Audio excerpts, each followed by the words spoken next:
Salut tout le monde, j'espère que vous allez bien. Donc aujourd'hui un double suivi sur une africaine et une asiatique. Euh, Ici j'ai une Camponotus abereri, qui nous venait du stand de Thibaut à la bourse aux insectes de Liège, de Serein. Et ici une Camponotus sanctus gagnée grâce à Nat Ant. J'avais déjà fait un petit unboxing.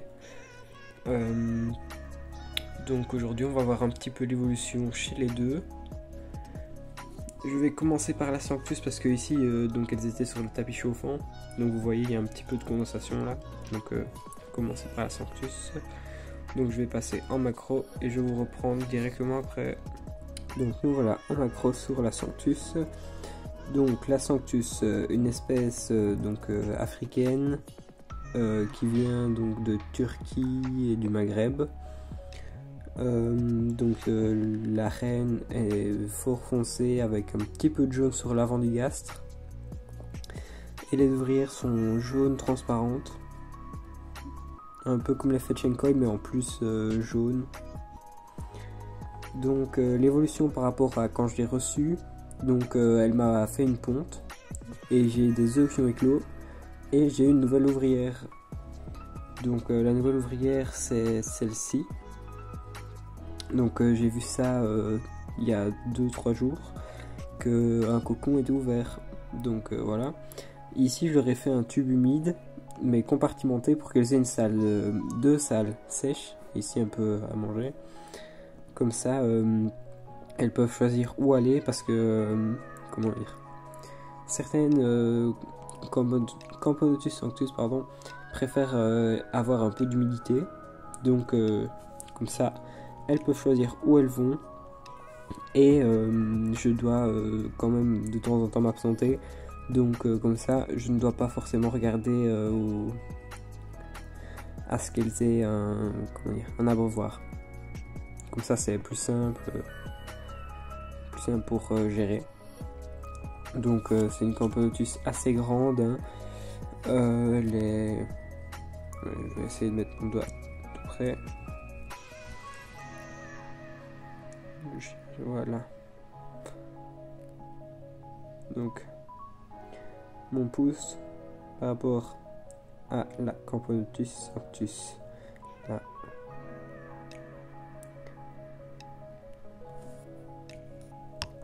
Ici en dessous vous pouvez voir les œufs. Pardon. Vous pouvez voir ici en dessous de la reine.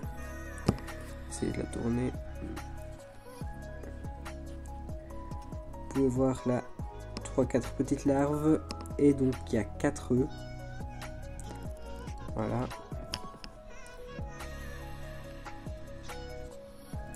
Je les ai changés de tube aujourd'hui. L'ancien, en fait, elles étaient dans un tube sec, mais elles me mettaient plein de cailloux. Elles ont été mettre du sable assez épais.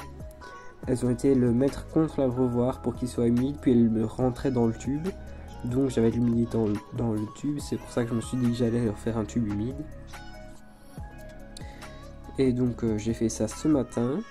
Et elles sont dans la salle du milieu, entre l'humidité et le bord. Ici je viens de leur mettre à manger juste avant la vidéo. Faut voir s'ils vont manger. Je ne leur avais encore jamais donné cette nourriture là. C'est du liquide protéiné de chez Ant House. Parce que en Belgique ici les mouches commencent à se faire un peu rares. Alors c'est compliqué de nourrir les colonies, donc je nourris avec ça. Vous verrez aussi chez ma abereri, j'en ai mis juste avant la vidéo. C'est vraiment les deux que je vous montre aujourd'hui, c'est pour moi les deux plus belles que j'ai. Après ces deux-ci, c'est la Fetchenkoi et la peau de miel. Puis après c'est la Camponotus barbaricus. Et puis après c'est la Liniperda et la Herculanus. Et puis après c'est Ah non, les crématogacères aussi que j'ai oublié, elles sont dans le top 5. J'adore vraiment cette espèce, je sais pas pourquoi j'ai flashé dessus. Et donc les petites Lassus en dernière, hein, parce qu'elles sont assez communes par ici. Même si je ne lis pas, l'observation c'est très intéressant aussi avec elles. Sinon les deux Messors en dernière. Niveau beauté, je préfère les couleurs en fait. Donc ici c'est vraiment deux belles fourmis colorées. J'aurais aimé avoir une Maculatus aussi, hein. Maculatus, Sanctus, c'est vraiment mes deux Campanosus préférés. Et la Aberiri, je l'avais déjà vu en vidéo, donc sur la chaîne de Nico Emery, qui a eu malheureusement un problème avec sa colonie. Mais donc je l'ai vu à la bourse aux insectes. J'en ai un peu parlé avec Thibaut Attin, hein, le vendeur. Et finalement je suis tombé sous le charme. Elles me font un peu penser au Nicobarensis, mais en plus belle je trouve. Donc bref, hein, assez de blabla sur les Sanctus et la Berry. Maintenant je vais passer à la suivante. Hop. Désolé, et j'ai pas envie de m'embêter sur les montages aujourd'hui. Donc on voit encore un petit peu d'humidité. Mais donc ici aussi l'évolution. J'ai eu deux naissances, mais elles manquaient de protéines à mon avis, parce que elles ont mangé une ou deux ouvrières il me semble. Donc voilà. Je leur ai mis le liquide protéiné, hein, juste ici. La gine avec un très bel abdomen. Franchement le gastre est magnifique. J'adore ces couleurs. Donc on dirait un peu l'abdomen d'une guêpe. En plus beau je trouve. Donc là vous voyez une assez orangée. Celle-ci elle est née ce matin, je pense que c'était, ou hier soir. Hier soir il me semble. Donc voilà. Quoique je ne sais plus si c'est celle. Je crois que c'est celle de droite en fait. En tout cas j'ai eu une naissance ce matin ou hier soir. Hier soir je crois, ouais. Donc ça évolue. Là j'ai une belle grosse larve qui va bientôt tisser à mon avis. Là pareil, en dessous j'ai des petites larves et encore une grosse larve. Et je pense que j'ai une ponte, mais je ne suis pas sûr. Donc je vais regarder ça maintenant avec vous.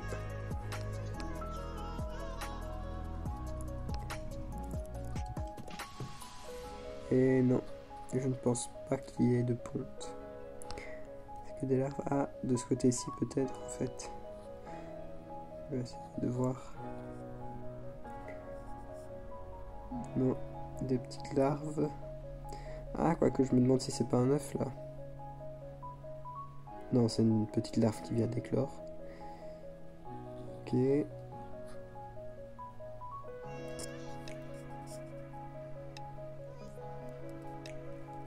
Donc là, je pense qu'elles doivent être 7 ou 8.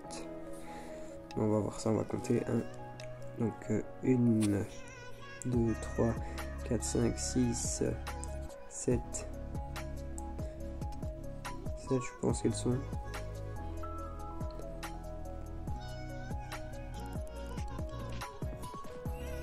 Ah voilà, on la voit un peu plus haut ici. Celle qui est juste là.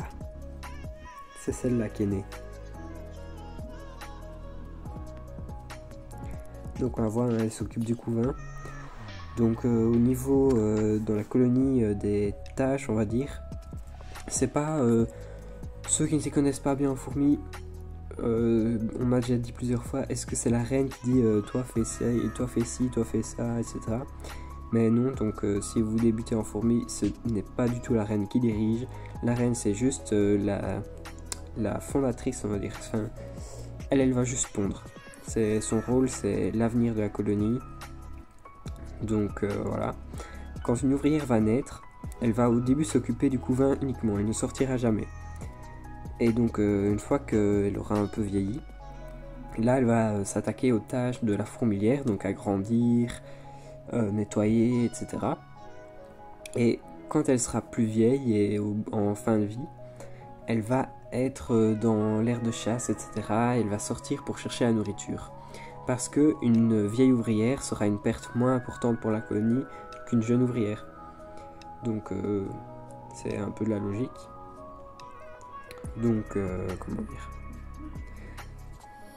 elles vont sortir et quand elles sentent vraiment que c'est la fin pour elles, elles vont se mettre dans un coin où on peut l'observer dans les aires de chasse en captivité. Donc une ouvrière en fin de vie, elle va aller se mettre sur le dépotoir et elle va rester là pour terminer, pour si elle a une maladie ou autre ou quoi, pour ne pas contaminer la colonie. Donc c'est assez intelligent, une fourmi. Ce que je vais faire aussi, tiens, c'est comparer un peu les deux au niveau de taille.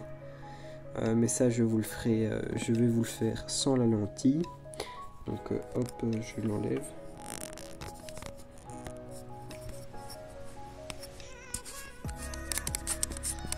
Ça arrive, ça arrive. Voilà. Donc au niveau de taille, c'est assez similaire. Hein.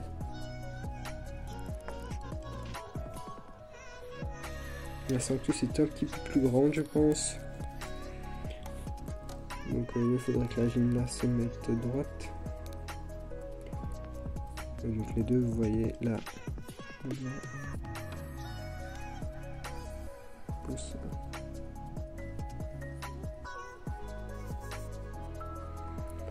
Ici.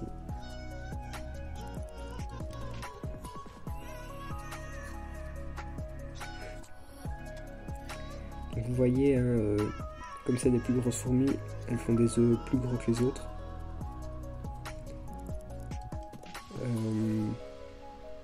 Ben, je pense que j'ai tout dit pour aujourd'hui. Donc, comme vous le savez tous, la diapause approche.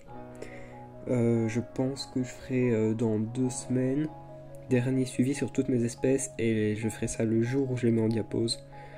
Comme ça, voilà. Donc moi, elles iront, je les mets toutes en même temps, je les sors toutes en même temps. Mais donc ça fait déjà un moment que je diminue la température.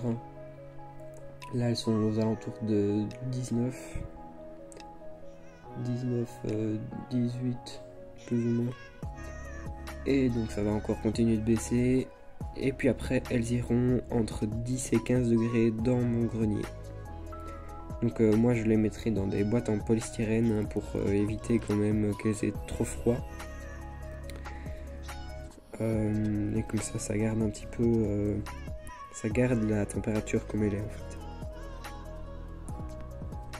Je ferai peut-être une vidéo en plein milieu de la diapause où j'irai voir comment ça se passe pour toutes les colonies.